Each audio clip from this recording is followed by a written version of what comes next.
रस्त्यांच्या काँक्रिटीकरणाच्या कामांसंदर्भात चौकशीची ठाकरेंकडून मागणी करण्यात आली। एकनाथ शिंदेंकडून रस्ते कामांच्या आढावाचा रिपोर्ट देखील सादर करण्यात आला। टप्पा 1 मध्ये 23% काम झाल्याची माहिती देण्यात आली।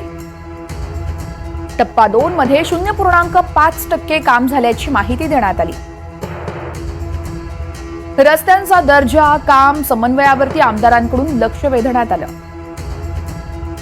आशिष शेलारांनी देखील मतदारसंघातील कामासंदर्भात समस्या मांडल्या।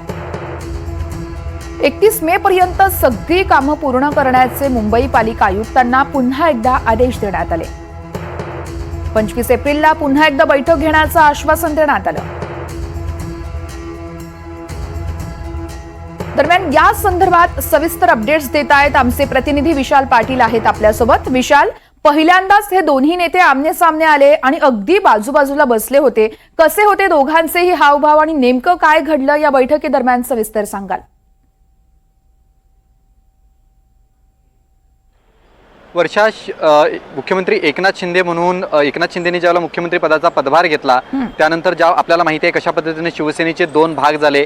त्यानंतर आदित्य ठाकरे हे कधीही एकनाथ शिंदे यांच्या समोरासमोर या दोघांची कधीही बैठक किंवा भेट झाली नव्हती। मात्र आजच्या मुंबईतील रस्त्यांच्या बाबतीत ही भेट या अनुषंगाने ही भेट झाली असं आपण म्हणू शकतो किंवा या बैठकीमध्ये हे दोन्ही नेते समोरासमोर आले।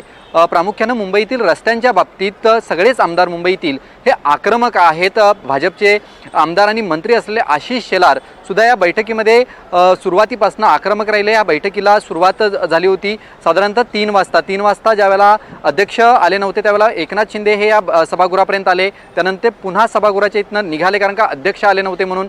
अध्यक्ष आल्यानंतर या बैठकीला सुरुवात झाली कारण का एकनाथ शिंदे हे विधान परिषदेच्या कामकाजासाठी म्हणून निघाले होते। त्यानंतर काहीशा अवधीनंतर एकनाथ शिंदे हे या सभागृहात आले। तोपर्यंत आमदारांनी या बैठकीमधचं वातावरण जे आहे हे अधिक तापवले होतं कारण का प्रामुख्यानं सगळ्या आमदारांची अशी मागणी होती की ज्या पद्धतीनं हे रस्त्यांचं कंत्राटदारांना दिलेलं आहे याच्यामध्ये मोठ्या प्रमाणात घोटाळा झालेला आहे। आर्थिक स्वरूपाचा हा सगळा घोटाळा झालेला आहे आणि रस्त्यांचा कामांचा दर्जा हा अत्यंत हीन दर्जाचा आहे अशा पद्धतीची मागणी ह्या सगळ्या आमदारांकडनं स्वतःच्या मतदारसंघातली जी आहे ही मांडण्यात येत होती। काही वेळानंतर या बैठकीचं वातावरण तापल्यानंतर MSRDCचे आणि अधिकारी आणि उपमुख्यमंत्री एकनाथ शिंदे हे या दालनात आले। त्यावेळेला प्रत्येकानं या बाबतीत मागणी जी केली। प्रामुख्यानं आदित्य ठाकरे यांनी या सगळ्याची गुन्हे शाखेकडे हे प्रकरण दिलं पाहिजे, आर्थिक गुन्हे शाखेकडे हे सगळं प्रकरण दिलं पाहिजे अशा पद्धतीची थेट मागणी विधानसभा अध्यक्षांकडे केली। त्यामुळे अवघ्या 1 खुर्चीचं अंतर सोडून आदित्य ठाकरे आणि एकनाथ शिंदे हे बसले होते। ज्यावेळेला एकनाथ शिंदे सभागृहात ह्या आले त्यावेळेला सर्व आमदार एकनाथ शिंदेंचा आदर व्यक्त करण्यासाठी उभे राहिले। मात्र आदित्य ठाकरे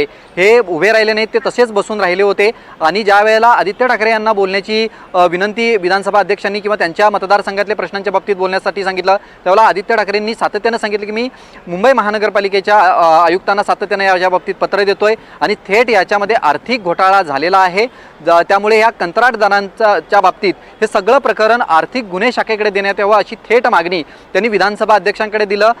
ज्यावेळेला या बैठकीचा समाप्तीकडे ही बैठक येत होती त्यावेळेला सुद्धा या बैठकीचं वातावरण तापलं होतं आणि विधानसभा अध्यक्ष राहुल नार्वेकर यांनी स्पष्टपणे सांगितलं की 1 महिन्यानंतर आपण पुन्हा एकदा या प्रश्नांच्या बाबतीत बैठक घेऊया आणि 25 एप्रिलला ही बैठक जी आहे ही आयोजित करण्यात आलेली आहे। तत्पूर्वी मुंबई महानगरपालिकेचे आयुक्त यांनी सुद्धा या बैठकीला उपस्थित होते। त्यांनी असं सांगितलं की आपण डेडलाईन जी आहे ही कंत्राटदारांना दिलेली आहे त्यामुळे 31 मे पर्यंत हे सगळं काम आपल्याला संपवायचं आहे असं त्यांनी सांगितलं। त्यामुळे पुन्हा 25 एप्रिलला या बाबतीत बैठक होणार आहे। वर्षा, निश्चितच विशाल, त्यामुळे पुढच्या बैठकीत नेमकं काय होतंय हे पाहणं अतिशय महत्त्वाचं असेल। तुर्तास धन्यवाद तुम्ही दिलेल्या माहितीसाठी।